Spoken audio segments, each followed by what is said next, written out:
Boa noite, Silvio. Oi, gente, boa noite, Daniela, boa noite a todos. 20 horas, 30 minutos, sejam bem-vindos. Estamos aqui rigorosa e britanicamente em horário certo. Muito bem-vindos. Vamos iniciar o nosso curso de mediunidade hoje com a monitoria da Daniela. Eu vou dar só aquele apoio de sempre, viu, Dani? Hoje eu não tive tempo durante o dia, não sabia do Paulinho, então vou ficar aqui nas entrelinhas, tá bom? Mas, se precisa pedir, estou às ordens. Que Jesus oriente o nosso trabalho de hoje, que o nosso estudo seja muito bem feito, como sempre mais gente chegando aqui, que nós aprendamos bastante sobre a batuta dos irmãos espirituais, sobre o domínio maior do Cristo, a sua influência, que tudo corra bem. Um bom estudo para nós todos, sejam bem-vindos. Bola contigo, Dani. Vai com Deus, vai dar tudo certo. Grande abraço. Boa noite, Silvio. Boa noite, pessoal. Bom, vamos lá no estudo da Evelyn, né? Continuando. Hoje ela tratou do processo obsessivo. No início, ela falou sobre o processo obsessivo num todo, né? Qualquer pessoa, sem direcionar para um médium. E depois, mais para frente, ela falou do médium. Mas, iniciando, ela comentou que o processo obsessivo, ele cria uma sucessão de eventos, né, que vai, aos poucos, né, atraindo aquela pessoa, que é o objeto da obsessão, para desencadear o controle da vontade, dos pensamentos. Então, ela comenta que, no início, esse obsessor, ele é bem instruído, ele procura naquele encarnado, né, que ele está buscando algum acerto ou designado para poder prejudicá-lo. Ele começa a buscar nessa pessoa condicionamentos e predisposições, ou seja, tudo que a gente ainda está trabalhando na imperfeição, né, a irritabilidade, a mágoa, a inveja, o ciúme, rixas, queixas com determinadas pessoas. Então, ele vai nesses pontos onde nós já temos ali aquele pontinho, né, de queda moral, de dificuldade, que a gente está aqui sempre aprendendo, e começa, então, no primeiro momento, fazendo um envolvimento de fluidos, né, do fluido do espírito com o do encarnado, e ali, bem de forma sutil, ele vai criando essa sintonia mental.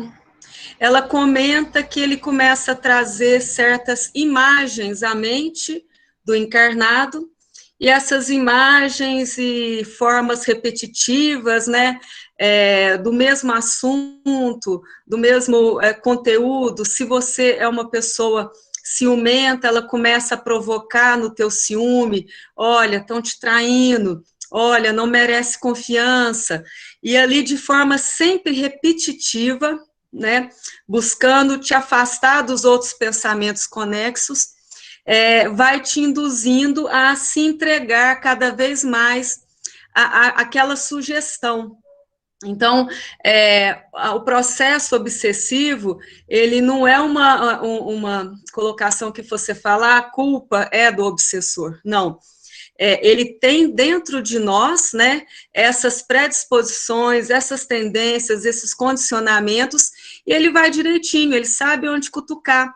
E aquilo que ele está te cutucando, muitas vezes, é uma vontade que você tem que aconteça, né? Pode ser nos vícios, você quer deixar de fumar, ele vem e te cutuca para fumar, a bebida, ou até o desejo ali, né, de se impor de forma mais autoritária. Então, é nessa forma, e ele tem ali uma certa vantagem sobre nós, muitas vezes, que esse espírito desencarnado, podendo ser alguém conhecido nosso de outras encarnações, ou apenas alguém colocado ali, um zombeteiro que quer fazer uma graça, mas ele tem muitas vezes uma situação que nós não temos, ele nos conhece muito melhor do que nós, porque a gente tem uma certa tendência a sermos um pouco indulgentes, né, com as nossas falhas, e ele nos vê verdadeiramente e vai lá naquele pontinho, né?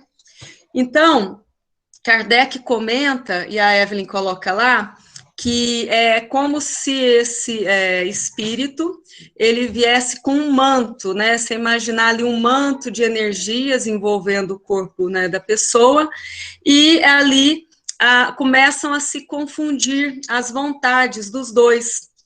O corpo, né, o espírito, ele vai se servindo do corpo do obsediado, ele vai aos poucos ganhando confiança, né, porque ele passa por aqueles 3 processos, muitas vezes, quando não é feita uma intervenção antes, né, que é o primeiro processo básico da obsessão, que é essa aproximação de forma sutil, delicada, buscando os pontos em comuns, e aí depois ele já vai para um outro ponto que chama-se a fascinação, onde ele começa a te encantar de elogios, a te colocar como uma pessoa excelente, diminuir aqueles que poderiam próximos estar percebendo aquela influência, até chegar no ponto da subjugação. E aí, ela coloca que existe 3 caminhos, né, do processo obsessivo, que seria a conjugação dos fluidos perispirituais, ou seja, esse campo vibratório nosso, ele se mescla com o campo vibratório do espírito, depois cria-se a simbiose de pensamentos e emoções, né? No livro de André Luiz, eu não me lembro qual deles, mas numa daquelas visitas de André Luiz, ele é narrado ali para ele, eles chegam numa casa e vem um homem sentado numa cadeira e tal, e o mentor dele pede para ele observar melhor aquela situação, porque ele só estava vendo ali uma pessoa. Quando ele fixa mais a sua atenção, ele percebe que ali existia um outro espírito, junto com o encarnado, quase que num processo de simbiose, né, de união. E nesse caso, e como em muitos outros casos, o processo da desobsessão tem que ser trabalhado com cuidado, porque essa simbiose cria uma interdependência entre os dois. Porque às vezes não há ali um intuito maligno de destruição imediata, há sim um intuito de uso do corpo, né, do encarnado, como nessa história do André Luiz, que se servia para o uso de bebida alcoólica, né, de fumar cigarros. Então, existe o interesse que o corpo, que o encarnado, se mantenha pelo menos no nível de saúde, né, para continuar servindo. Então, essa simbiose era tão grande, que o André Luiz teve que focar mais atenção para perceber que tinha ali, então, 2 espíritos, né, o dono do corpo físico e aquele que estava junto. Então, no processo obsessivo, às vezes, se você repentinamente separa, né, esses 2, pode acontecer uma ruptura mais grave e adoecer o encarnado, né? Porque muitas vezes também é bom se lembrar, existe uma situação que pode ser invertida, né? O obsessor é o encarnado e não o desencarnado. Mas aí vamos lá, no terceiro ponto, ela comenta sobre essa conjugação de fluido e perispírito, simbiose dos pensamentos e da emoção, e por último, o domínio mental. Então, com esse domínio mental, é onde chega a questão da palavra possessão, como a gente usa subjugação, mas possessão era um termo usado muito à época de Kardec, e aí ele deu uma atenção a mais nesse detalhe, onde a Evelyn coloca que, num primeiro momento, ele diz que não existe possessão, que um espírito não pode habitar, incorporar no corpo de outro, né, que já tem o seu espírito natural para aquele corpo.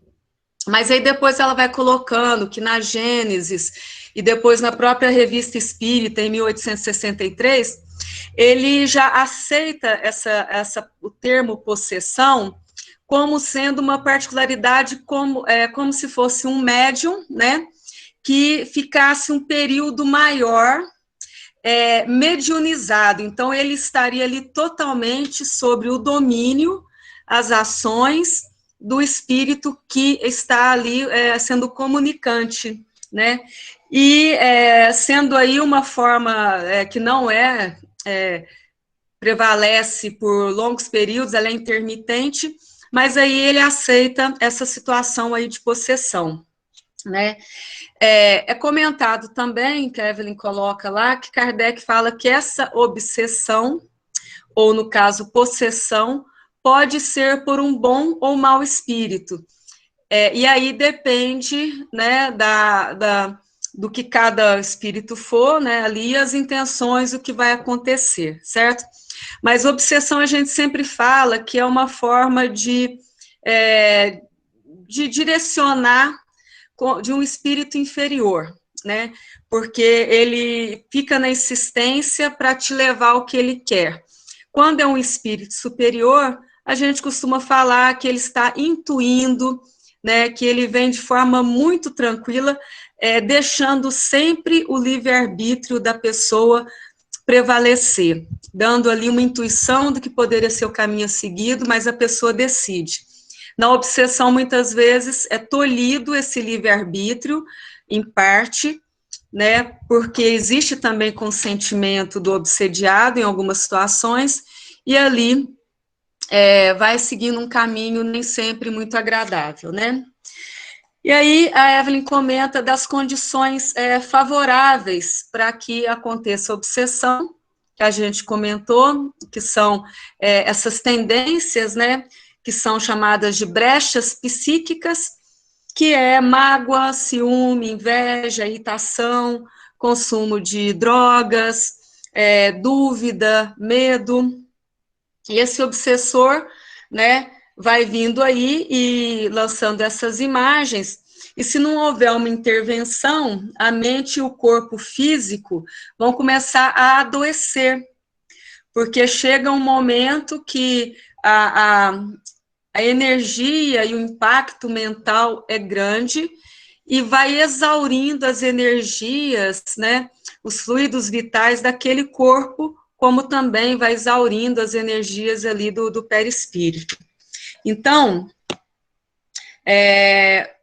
ela comentou que um sintoma ali que poderia estar colocando seriam pensamentos desconexos, irritabilidade, depressão, somatização de doenças, né? Poderiam ser sintomas que apareceriam aí.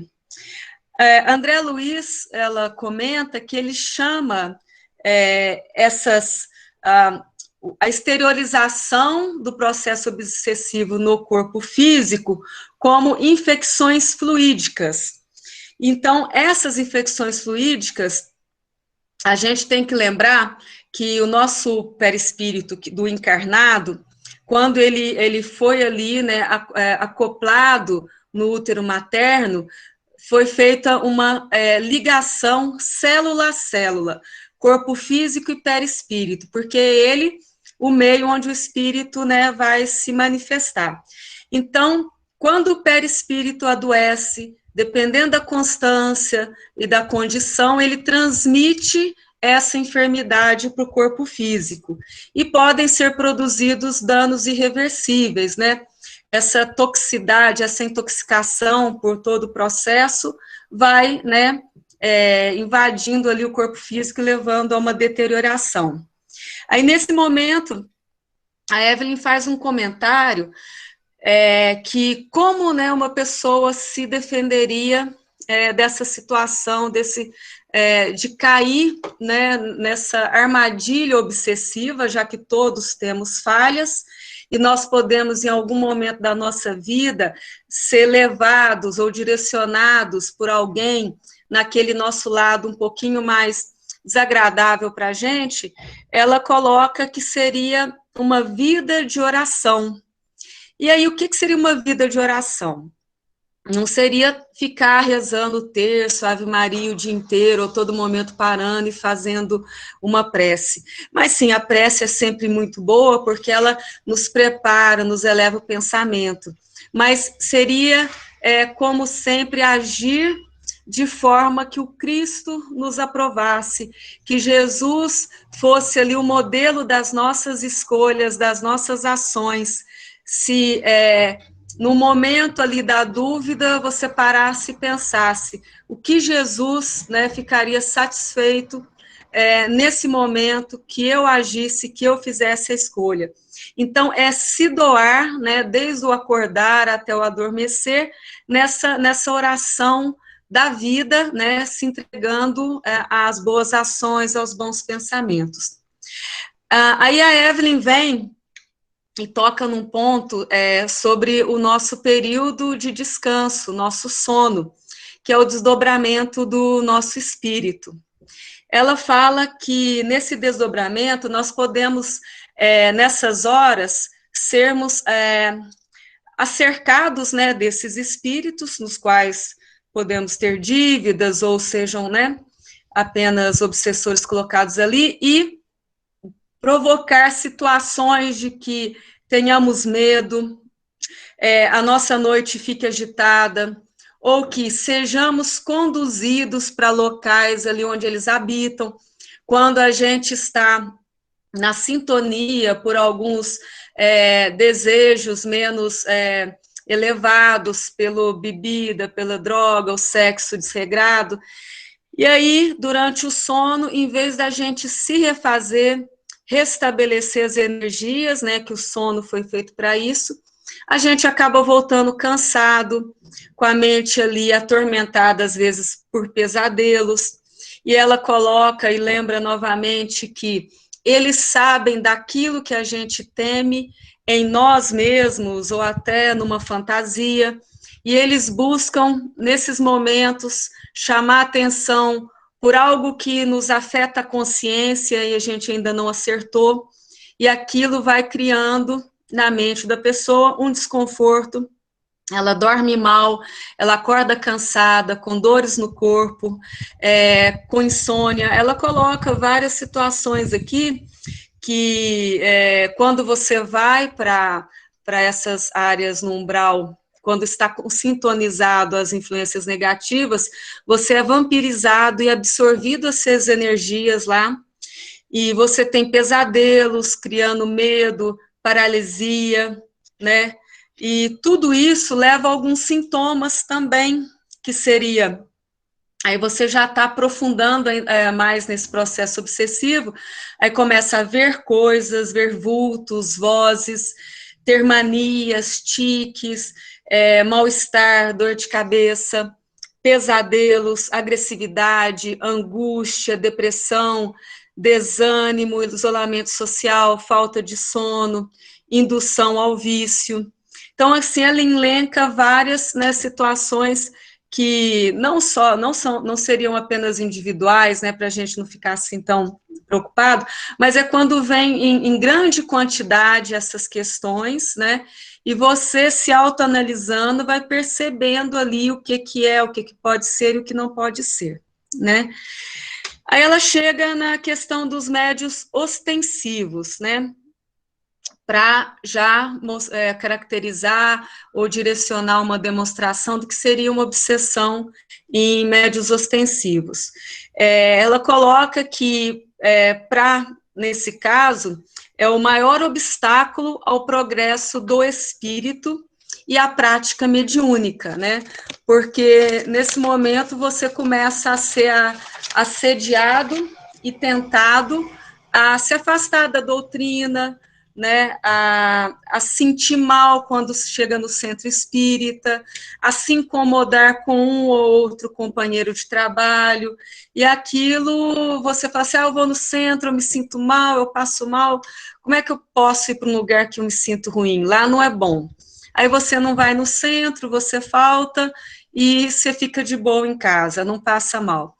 Então, são meios e formas que eles buscam para afastar o médium desse trabalho, né, que é para, no primeiro momento, é para o próprio espírito do médium, para a sua transformação. Aí, quando eles não vão no médium, eles pegam algum ente familiar, a esposa, um filho, alguma situação que cria todo um desconforto para tentar afastá-lo. Então, realmente, para o médium, as questões obsessivas são mais difíceis, né? Então, ela vem fazendo uma colocação das características de quando um médium poderia estar iniciando nesse processo obsessivo da fascinação, né, até a subjugação.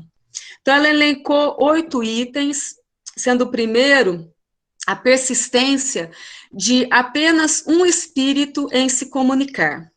Então, vai lá, está na preparação, no estudo, ou já está na prática, e só vem o mesmo espírito, insistindo na comunicação, né? Ali já tem alguma coisa, se não uma dificuldade do médium, né, em se adaptar a outros fluidos, algum problema mesmo de bloqueio, que o obsessor domina tanto ali o fluido perispiritual do médium que não deixa nenhum outro se aproximar. Em segundo, a ilusão da qualidade da sua comunicação, da comunicação que o médium está transmitindo. Ele acredita que ela é perfeita, que ela traz pérolas de sabedoria inimagináveis que nenhuma outra pessoa conseguiria, né? Já aí demonstrando um processo de fascinação, porque foi adulado pelo espírito, dizendo como ele era diferente, como ele era especial, como ninguém o merecia. Em terceiro, a crença na infabilidade dos espíritos que se comunicam por ele. Novamente, o espírito foi se aproximando, foi agradando, elogiando, conseguiu a confiança, ele não duvida de nada. Ele acredita plenamente naquele espírito. Se ele falar uma coisa fora do comum e absurda, esse médium, ali já nesse processo de obsessão e fascinado, ele vai concordar e aceitar como a coisa mais certa do mundo, né? Quarto, disposição de afastar de pessoas que podem dar bons conselhos. Então, é exatamente a situação.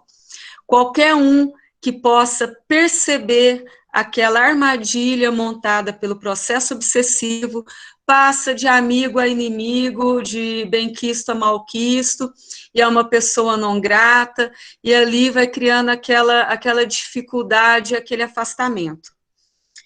Quinto, reação negativa às críticas que recebe, né? Então, assim, é muito importante para quem faz a crítica ou faz a observação, ter, né, o certo cuidado de como colocar, para não ter uma arrogância também nesse seu ponto de vista ali, mas também de quem recebe, é importante estar sempre apto a perceber que nós lá no Centro Espírita, na nossa casa, na nossa vida, temos sempre alguma coisa a aprender, né? E a cada dia a gente vai percebendo isso mais. No sexto, é a necessidade de estar atuando. Quando ele vai na reunião mediúnica e ele não recebe comunicação, ou não deixam fazer uma comunicação final, ele pode se sentir incomodado, não ser valorizado, porque ele precisa ter ali o seu momento, né, de atuar. 7, ele pode começar a sofrer constrangimentos com as opiniões, né, com as reações às pessoas e ao seu meio. E, por último, aqui no item 8, ela coloca que ele começa, então, a ter muito ruídos e perturbações ao redor desse médium. Então, sempre que ele chega, é como se você também sentisse aquela energia de algazarra, de barulho, de ruído, de uma energia de insatisfação. Então, ela colocou esses itens como algumas características ou sinais que todos nós da Casa Espírita, que temos uma posição que está lá trabalhando, nós somos sempre muito assediados em todas as circunstâncias, então temos que ter esse cuidado e essa atenção para se avaliar, se medir nas ações, no que fala com os companheiros, para ficar atento nesses pontos, para a gente não estar indo aí para um caminho de uma obsessão disfarçada ali, né, e a gente não prestar atenção. Aí ela fala, então, o que vamos fazer, o que tem que ser feito quando está percebendo que está assim, você, o seu colega, o seu amigo, né, um parceiro de trabalho. Então, é conversar e buscar no primeiro ponto a mudança do foco, a natureza das emissões mentais. Ou seja, se você está lá naquela melancolia, na tristeza, se entregando ao isolamento e tal, né, no desânimo, na depressão e tudo é ruim, mudar o foco mental, né? A gente está vivo, graças a Deus estamos aí, é uma oportunidade da existência, é um aprendizado, vamos ver o que eu posso, né, melhorar, mudar o foco, mudar o pensamento, né, para o bem, pelas ações positivas, por aquela vida em oração. Então, ela colocou 3 itens, que é fazer o bem, agir no bem, um comportamento diferente. É até uma frase que todo mundo diz, né? Você não pode esperar resultados diferentes se continua fazendo do mesmo. Então, se você não está se sentindo bem com alguma coisa, com alguma situação, e você repete ainda os seus padrões, você vai continuar acolhendo e recebendo as mesmas situações. Então, né, comportamento diferente. E lutar, no final, aí, contra os maus pensamentos. Se vem um pensamento negativo, busca ao mesmo momento o pensamento positivo, né, na polarização contrária, tá? E então é isso, meus irmãos. Aí ela continua depois nas questões ali da aula prática, né, Silvio? Mas finalizando o estudo dela é esse daí. Beleza. Alguém tem alguma dúvida aí? O professor não fala muito, sabe? Não, desculpa, gente. Então, agora a dona Eliane falou aqui, orar e vigiar os pensamentos para o equilíbrio espiritual, físico e psíquico. Excelente, Maria Flávia. Bom, eu achei que foi ótimo. Vocês gostaram também, gente? Diz aí. Manda aqui uma prosinha para nós aqui no chat. Eu abri a tela aqui, tem bastante figurinha aqui, mas não tem carinha de ninguém, não. É a sua, Daniela, só do ar também. Bom, gente, alguma dúvida aí? Podemos passar adiante aí. O assunto é hoje um pouquinho menor, né? Ontem foi bem grandão, nós falamos aqui ontem quase 1 hora, né, na nossa aula. Hoje a Daniela foi bem objetiva, falou bastante bem, estou aqui acompanhando aqui nas entrelinhas, né? E vendo se vocês estão precisando de alguma coisa aqui. Mas tá tudo bem? Me dá uma notícia aí para a gente passar adiante aqui, tá tudo certo? Tá tudo tranquilo? Muito bem. Posso encerrar então? Podemos, né? Na verdade, sou eu não. Tá bom. Então, são 20h58. Hoje foi uma aula mais curta, rendeu mais, né? E já que vocês estão, parabéns, Daniela, grande oportunidade de estudar, muito bom, agradeço em nome dela e em nome do Grupo Espírita Guerreiro de Cristo, porque nós estamos aqui em nome do Cristo, em nome de Jesus, para ajudar a todos e a nós também, obviamente, somos os primeiros beneficiados por tudo isso que a gente faz por todos. A gente é o primeiro que deve e o primeiro que, trabalhando, costuma acertar as suas contas, né? Começa a pagar os seus débitos, fazer as suas expiações. Então, nós agradecemos a oportunidade, agradecemos por estar aqui, pela confiança de vocês, por nos permitirem ajudar. Isso para nós é muito importante. O Grupo Espírita Guerreiro de Cristo agradece imensamente a oportunidade do estudo, do trabalho com todos vocês, pela confiança e pelo carinho. Fiquem todos com Deus, que Jesus fortaleça nós todos na caminhada, uma ótima semana, um restinho de semana de saúde, paz, progresso a todos, e que nós possamos estar aqui na próxima oportunidade com muita garra, muita determinação, porque nós vamos vencer mais essa, ok? Fiquem com Deus, um grande abraço, até a próxima, muito amor no coração, tchau, tchau.